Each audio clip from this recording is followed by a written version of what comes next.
Good morning students. आज हम झींगे के बारे में या फ्रेश वाटर प्रॉन के बारे में चर्चा करेंगे। इसका हम वर्गीकरण, स्वभाव, आवास, आकारिकी, गमन, पोषण, श्वसन तंत्र, परिसंचरण तंत्र, उत्सर्जन तंत्र, तंत्रिका तंत्र, संवेदी तंत्र और प्रजनन तंत्र व जीवन चक्र के बारे में चर्चा करेंगे। तो चलो शुरुआत करते हैं। सबसे पहले वर्गीकृत स्थिति, इसकी सिस्टमेटिक पोजीशन क्या है, इसका क्लासिफिकेशन क्या है। तो ये फाइलम इसका आर्थ्रोपोडा है, सब फाइलम मैंडिबुलेटा, क्लास क्रस्टेशिया, सब क्लास मेलाकोस्ट्राका, ऑर्डर डेकापोडा, फैमिली पैलिमोनिडी, जीनस पैलिमोन और स्पीसीज पैलिमोल्कमसोनी। इसको सामान्यतः प्रॉन या फ्रेश वाटर प्रॉन कहते हैं। इसकी संरचना इस प्रकार से है। बाहर से देखने पर ये ब्राउन कलर का दिखता है, जिसके शरीर में दो भाग दिखाई दे रहे हैं। इसमें आगे वाला भाग सेफेलोथोरैक्स और पीछे वाला एब्डोमिनल भाग स्पष्ट दिखाई दे रहा है। सेफेलोथोरैक्स में आगे की तरफ रोस्ट्रम पाया जाता है, नुकीला भाग, और पीछे की तरफ टेल्सन पर दो पंखों के साथ में एक नुकीला भाग और पाया जाता है, यानी आगे और पीछे दोनों तरफ से ये नुकीला होता है। पीछे का भाग इसका मुड़ा हुआ है। प्रत्येक खंड में ये अपेंडेजेस दिखाई दे रहे हैं। सबसे बड़ा जो अपेंडेज है इसका ये एंटीन्यूल है, और आगे की तरफ ये दो जोड़ी आंखें दिखाई दे रही हैं जो आई स्टॉक पर लगी रहती हैं। और ये सेफेलोथोरैक्स के साथ में ये प्रत्येक जो खंड है वह है इसके काइटिन के कवच से घिरा हुआ रहता है। इसके स्वभाव और आवास की बात करें तो स्वच्छ जलीय तालाबों, झील, झरनों में आदि में पाया जाता है। चट्टान के नीचे छुपा रहता है रात्रि में, तो दिन में, और रात्रि में ये अपने भोजन के लिए बाहर निकलता है। ये सर्वाहारी जंतु है, यानी कि शाकाहारी भी है और मांसाहारी भी है। इसको छेड़े जाने पर ये अपनी 10 टांगों से निकल करके भाग जाता है, अपने उससे परवक्षी से पीछे छुड़ा करके भाग जाता है। परवक्षी से बचने के लिए अपने अंगों को गिरा भी देता है। इसमें ऑटोटोमी भी पाई जाती है, और मई जून लगभग इसका प्रजनन काल होता है। इसके बाहर के लक्षण देखने पर इसका शरीर सामान्यतः 25 से 40 सेंटीमीटर लंबा होता है। इसका तैरने के लिए धारा रेखित यानी स्ट्रीमलाइन बॉडी होती है। ये बचपन में यानी कि शिशु अवस्था में तो सफेद होता है, लेकिन बाद में एडल्ट होते होते इसमें ब्राउन कलर का या हरे रंग का या पीले रंग का इस कलर धारण कर लेता है। इसके शरीर में 19 खंड होते हैं, और प्रत्येक जो खंड है वह है उसमें एक जोड़ी उपांग पाए जाते हैं। इस प्रकार से 19 जोड़ी इसके अपेंडेजेस या उपांग पाए जाते हैं। इसके शरीर बाहर से देखने पर सिरोवक्ष और उदर में बटा रहता है। सिरोवक्ष का पाया जाना ये क्रस्टेशिया वर्ग का लाक्षणिक गुण होता है। इसमें सिरोवक्ष में 13 खंड होते हैं, 5 तो सिरीय यानी सेफेलिक अपेंडेजेस और सेफेलिक सेगमेंट्स, और 8 इसके थोरेसिक सेगमेंट होते हैं। प्रत्येक में एक जोड़ी संधि युक्त उपांग होते हैं। इस प्रकार से सेफेलोथोरैक्स में 13 जोड़ी संधि युक्त उपांग होते हैं। एब्डोमेन में 6 उपांग होते हैं, 6 जोड़ी उपांग होते हैं। लास्ट वाले में टेल्सन में एक जोड़ी उपांग होते हैं। इसके ऊपर सेफेलोथोरैक्स के ऊपर जो कवच पाया जाता है वो सिंगल कवच होता है, और दोनों को ढके हुए रहता है, दोनों भागों को, और इस सिंगल कवच को कैरापेस कहा जाता है। ये शंकु के आकार की इसकी आकृति होती है, यानी कि ऊपर से चौड़े रहते हैं और नीचे की तरफ वेंट्रल साइड में ये पतले होते हैं, शंकु के आकार के होते हैं। इसके ऊपर काइटिन का बाह्य कवच पाया जाता है। इसके उपांगों की बात करें तो 5 सिरीय उपांग होते हैं। इसमें फर्स्ट उपांग है एंटीन्यूल, दूसरा है एंटीना, तीसरा मैंडिबल, फिर मैक्सिला, और फिर उसके बाद मैक्सिल्यूला, और 8 इसके वक्षीय उपांग होते हैं, जिसमें फर्स्ट, सेकंड, थर्ड 3 तो मैक्सिलिपिड होते हैं, और 5 होते हैं वॉकिंग लेग्स। और वॉकिंग लेग्स में प्रथम 2 जो वॉकिंग लेग हैं वो चिलेट लेग होते हैं, और अंत के जो 3 जोड़ी हैं वो नॉन चिलेट लेग होते हैं। इस प्रकार से इनका क्लासिफिकेशन है। और एब्डोमेन में पाए जाने वाले जो अपेंडेज है उसमें 6 टोटल होते हैं। उसमें प्रथम 5 प्लियोपॉड होते हैं, और लास्ट में 1 यूरोपॉड होता है।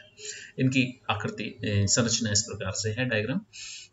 ये cephalic appendage antennule, antenna, mandible, maxilla, maxillula, और थोरेसिक अपेंडेजेस में 3 मैक्सिलिपिड और 5 वॉकिंग लेग्स, जिसमें 2 चिलेट लेग्स और 3 नॉन चिलेट लेग्स होते हैं। एब्डोमेन में 5 तो प्लियोपॉड होते हैं, और 1 लास्ट वाला यूरोपॉड होता है। इसकी देहभित्ति 3 स्तरों की बनी होती है। सबसे ऊपर क्यूटिकल, उसके नीचे एपिडर्मिस, और उसके नीचे डर्मिस। तो क्यूटिकल जो होती है वह है, उसमें फिर 2 परत होती हैं, एक तो एपिक्यूटिकल और ऊपर आंतरिक क्यूटिकल। एपिडर्मिस स्तंभीय और कोशिकाओं से, उपकला कोशिकाओं से मिलकर बनी होती है। इसमें एक बेसमेंट मेम्ब्रेन होती है, और ये क्यूटिकल का श्रावण करती है। डर्मिस जो होती है वो ढीले संयोजी स्तर का बना होता है, और इसमें ब्लड लैक्यूनी पाई जाती है। ब्लड लैक्यूनी जैसा कि ब्लड सर्कुलेशन सिस्टम इसमें ओपन होता है, इसलिए लैक्यूना में बहता है। पाचन तंत्र की बात करें तो इसका पाचन तंत्र को हम एलिमेंट्री कैनाल और पाचक ग्रंथियों में दो भागों में डिवाइड कर सकते हैं। इसकी एलिमेंट्री कैनाल 3 भागों में डिवाइडेड रहती है, अग्रांत, मध्यांत्र और पश्चात। इसके डायग्राम में हम देख सकते हैं कि इसमें सबसे बड़ा ये फूला हुआ जो भाग है, यहाँ से मुंह से शुरू होकर के ये स्टमक, और स्टमक के बाद में ये इसका पाइलोरिक स्टमक, और ये इंटेस्टाइन होती है। इंटेस्टाइन लंबी होती है और लास्ट में ये रेक्टम और फिर एनस के द्वारा बाहर खुलती है। तो इसमें जो स्टमक है वो दो भागों में डिवाइडेड रहता है, कार्डियक स्टमक और एक पाइलोरिक स्टमक। कार्डियक स्टमक के अंदर हेस्टेट प्लेट पाई जाती है जो इसका मेस्टिकेटरी ऑर्गन होता है। तो इस प्रकार से ये इसका डाइजेस्टिव सिस्टम। अग्रांत और पश्चात के भीतर ये एंडोडर्म से आस्तरित होती है, और फोरगट वाले क्षेत्र में मुख गुहा, ग्रसिका और आमाशय आते हैं। इसका मुख अग्र सिरे पर एक दरार के रूप में पाया जाता है, तीसरे और चौथे खंड के मध्य स्थित होता है। मुख सामने की तरफ लेब्रम पाया जाता है मुख में, और दोनों पार्श्वों में मैंडिबल पाए जाते हैं। पीछे की तरफ लेबियम पाया जाता है। ये ग्रसिका यानी उसोफेगस में खुलता है। ग्रसिका एक लंबी नलिका होती है जो आमाशय में खुलती है। उसोफेगस की दीवार मोटी पीछी होती है, अंदर की तरफ 4 या 2 बड़े बड़े वलन पाए जाते हैं। इसमें आंतरिक सतह पर ब्रसल्स यानी ब्रश बॉर्डर इसका होता है जो भोजन को आगे खिसकाने का कार्य करता है। आमाशय बड़े थैले की समान संरचना होती है और अधिकांश भाग में यह आमाशय फैला रहता है। सेफेलोथोरैक्स में ज्यादातर आमाशय ही होता है। आमाशय की भित्ति बहुत पतली होती है, क्यूटिकल के द्वारा आस्तरित होती है। आमाशय पार्श्व से, पश्च से और पृष्ठ से हेपेटोपेनक्रियाज के द्वारा, जो सबसे बड़ी पाचक ग्रंथि होती है, उसके द्वारा घिरा रहता है। इसका अग्रभाग कार्डियक और पश्च भाग पाइलोरिक कहलाता है। आमाशय के पाइलोरिक भाग इसमें अधर भाग में जो है हेस्टेट प्लेट पाई जाती है जो इसका मेस्टिकेटरी ऑर्गन होता है। मध्यांत्र सक्रिय लंबी सीधी नलिकाकार संरचना होती है। ये उदर की पृष्ठ सतह पर मध्य रेखा पर पाई जाती है। ये अंतिम खंड तक फैली रहती है और सबसे अंत में इसमें गुदा के द्वारा ये बाहर खुलती है। हेपेटोपेनक्रियाज इसकी सबसे बड़ी पाचक ग्रंथि है जो नारंगी रंग की द्विपालित बाइलोब्ड संरचना है और सिरोवक्ष के अधिकांश भाग में ये फैली रहती है। जैसा कि बताया, भोजन इसका छोटे कीट, शैवाल, घोंगे, लार्वा या छोटी मछलियां इसका भोजन होता है। सर्वाहारी जंतु है, रात में बाहर निकलता है और दिन में ये चट्टान के नीचे छुपा रहता है। मैंडिबल के द्वारा ये अपने भोजन को काट काट करके खाता है। पाचन की क्रिया इसमें आमाशय से प्रारंभ होती है। आमाशय में पाइलोरिक भाग में हेस्टेट प्लेट के द्वारा इसका पीषण यानी मेस्टिकेशन होता है। भोजन का बारीक हिस्सों में इसको तोड़ा जाता है। हेपेटोपेनक्रिया से पाचक रस इसमें मिल जाते हैं और इसमें आंत में ही इसका जो है ना, स्टमक में इसका पाचन शुरू हो जाता है और आंत में इसका अवशोषण होता है। उसका शेष भाग जो है मलाशय में धीरे धीरे आगे खिसकता हुआ मलाशय में एकत्रित रहता है, जहां से समय समय पर इसको बाहर निकाल दिया जाता है। इसकी हेस्टेट प्लेट की संरचना है जिसमें ये बिल्कुल त्रिकोणाकार संरचना दिख रही है। इसमें ये इसकी कार्डियक स्टमक में पाई जाने वाली संरचना है। इसमें ये ब्रसल्स पाए जाते हैं। ये हेस्टेट प्लेट इसका भोजन को पीसने का काम करती है। श्वसन की बात करें तो इसमें श्वसन जो है वो विकसित प्रकार का होता है। इसमें गिल्स और एपिपोडाइट्स होते हैं। गिल्स पार्श्व में कैरापेस के नीचे होते हैं। गिल्स इसमें फेरेंजियल नहीं होते, केवल वो जिसकी जो एपिडर्मिस है उसका एक्सटेंशन से बने होते हैं। ब्रेंकियल चैम्बर 7 जोड़ी गिल्स होते हैं। ये सभी अर्धचंद्राकार हाशिए के आकार के इस प्रकार से एक दूसरे के ऊपर ये इम्ब्रिकेट करते हुए और ये लगे रहते हैं। उत्पत्ति के आधार पर इनको 3 श्रेणियों में बांटा जा सकता है, पोडोब्रैंक, ऑर्थोब्रैंक और प्लूरोब्रैंक। जो गिल उपांगों से जुड़े रहते हैं उनको पोडोब्रैंक, जो संधि कला या अर्थ्रोडियल मेम्ब्रेन से जुड़े रहते हैं उनको ऑर्थोब्रैंक, और जो पार्श्व में जो रहते हैं उनको प्लूरोब्रैंक कहा जाता है। झींगे के गिल फिलोब्रैंक कहलाते हैं क्योंकि पत्ती के समान आकृति के होते हैं। ये प्रत्येक गिल कोशिकाओं की गहरी परत के बना होता है। इसके ऊपर क्यूटिकल का स्तर पाया जाता है। इसमें बारीक रक्त चैनल्स पाए जाते हैं, रुधिर बहता रहता है और इनमें से होकर के जब जल गुजरता है उसमें गैसों का ऑक्सीजन और कार्बन डाइऑक्साइड का आदान प्रदान हो जाता है, जिससे श्वसन संपन्न होता है। परिसंचरण की बात करें तो इसके झींगा चूंकि आर्थ्रोपोड है और आर्थ्रोपोड में खुला परिसंचरण तंत्र पाया जाता है, इस प्रकार इसलिए इसमें इसके परिसंचरण तंत्र इसमें भी खुला होता है। इसके भी निम्न भाग होते हैं। हृदयावरण में एक हृदय होता है, आर्टरीज में ब्लड बहता है और ब्लड साइनसस में बहता है, चैनल्स में बहता है ब्लड। इसमें केशिकाएं नहीं पाई जाती। पृष्ठ वक्ष क्षेत्र में हृदय पाया जाता है। एक पेशीय त्रिभुजाकार संरचना होती है इसका हृदय के ऊपर एक हृदय आवरण पाया जाता है। हृदय की दीवार पेशी और लचीली होती है। इसकी स्पंजी गुहा होती है। हृदय से मोटी पेशी युक्त नलिकाएं निकलती हैं जिनको धमनियां कहते हैं और ये धमनियां पूरे शरीर में रक्त का संचार करती हैं। ये विभिन्न भागों में रक्त पहुंचाती हैं। प्रॉन में रुधिर वाहिनी अववाही और अपवाही प्रकार की होती हैं, यानी एफरेंट और इफरेंट। एफरेंट लाने वाली और इफरेंट ले जाने वाली। धमनियों गिल्स में डालती हैं और इनका शुद्धिकरण होता है। एफरेंट जो धमनियां हैं यानी अविवाही धमनियां हैं वो तो गिल्स में अशुद्ध रक्त को डालती हैं, वहां शुद्धिकरण होता है और उसके बाद में इफरेंट ब्लड वेसल्स जो हैं वो उसको बाहर ले जा करके और शरीर के विभिन्न भागों में डिस्ट्रीब्यूट कर देती हैं। ये इसका सर्कुलेटरी सिस्टम है, जिसमें ये हार्ट है, डोर्सल हार्ट होता है इसमें, और ये पोस्टीरियर ऑर्टा, और ये इसमें एंटीरियर ऑर्टा। एंटीरियर ऑर्टा से निकल करके और ये गिल्स में जाती हैं। गिल्स में एफरेंट ब्रेंकियल आर्टरीज जाकर के और ये इसका ब्लड का शुद्धिकरण होता है और फिर उसके बाद पोस्टीरियर वेंट्रल आर्टरीज में के द्वारा इसमें शरीर के विभिन्न भागों में डिस्ट्रीब्यूट कर दिया जाता है। प्रॉन का रक्त रंगहीन पतला तरल द्रव होता है। इसमें वक्षणु नाशन की कोशिकाएं पाई जाती हैं। इसमें हीमोसाइनिन नामक वर्णक पाया जाता है। ऑक्सीजन ग्रहण करके हल्का नीला सा हो जाता है। इसमें रक्त स्कंदन का गुण भी पाया जाता है, ब्लड क्लॉटिंग का इसमें पाया जाता है। इसमें रक्त का थक्का अतिशीघ्र जम जाता है। यदि प्रॉन के एक उपांग को बलपूर्वक उखाड़ दिया जाए तो तुरंत रक्त बहता है और फिर उसको बंद कर देता है, यानी उसका ब्लड क्लॉटिंग हो जाती है। इस प्रकार प्रॉन में खुला परिसंचरण होता है जो खुले चैनल्स में बहता है। उत्सर्जन की बात करें तो प्रॉन में उत्सर्जन के लिए ग्रीन ग्लैंड और एंटीनरी ग्लैंड पाई जाती हैं। एंटीना के कॉक्सा पर एंटीनरी ग्लैंड पाई जाती है। ये रक्त के अपशिष्ट पदार्थों को अलग करती है। झींगे की पृथक जो प्रमुख जो उत्सर्जी पदार्थ हैं वो अमोनिया और यूरिक अम्ल होते हैं। एंटीनरी ग्लैंड न केवल अपशिष्ट पदार्थों को रक्त से अलग करती है बल्कि रक्त में अतिरिक्त जल की मात्रा को भी बाहर निकालती है। इस प्रकार से ये ऑस्मो रेगुलेशन का काम करती है। तंत्रिका तंत्र की बात करें तो प्रॉन का तंत्रिका तंत्र में 3 भाग होते हैं: central nervous system, peripheral nervous system और ऑटोनोमस नर्वस सिस्टम। प्रॉन के केंद्रीय तंत्रिका तंत्र मस्तिष्क और परिग्रस्का संधि यानी पेरिउसोफिजियल गैंग्लियोनिक मास इसमें होता है, और बीच के जो थोरेसिक गैंग्लियन है वो सारे के सारे संयुक्त होकर के वेंट्रल थोरेसिक गैंग्लियोनिक मास बना लेते हैं। अधर तंत्रिका रज्जु फिर बाद में उनमें से बाहर निकलता, पीछे की तरफ निकलता है और प्रत्येक उदरीय खंड में एक एक तंत्रिका रज्जु बनाता हुआ और वेंट्रल नर्व कॉर्ड बनाता है। वीटीजीएम से पीछे की तरफ निकलता है।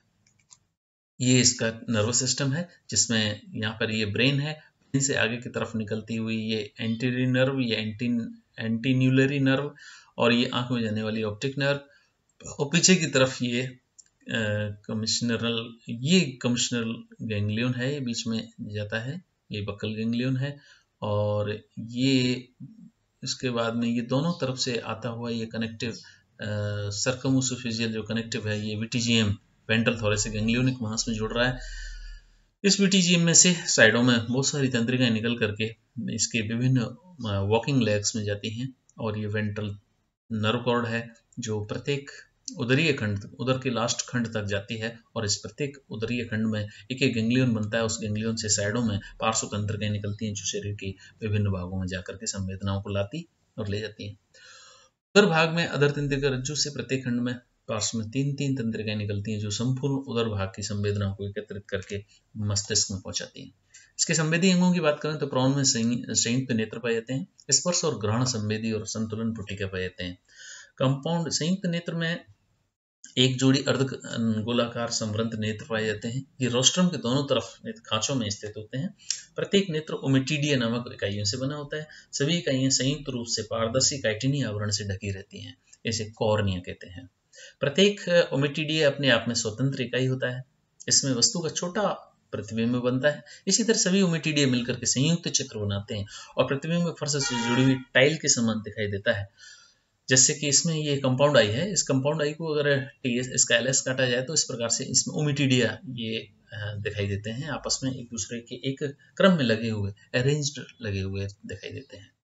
और ये ओमेटिडिया से मिलकर के और ये सभी ऑप्टिक नर्व इसमें ब्रेन में इसकी सूचना लेकर के जाती हैं और वहाँ ब्रेन में इसका चित्र बनता है।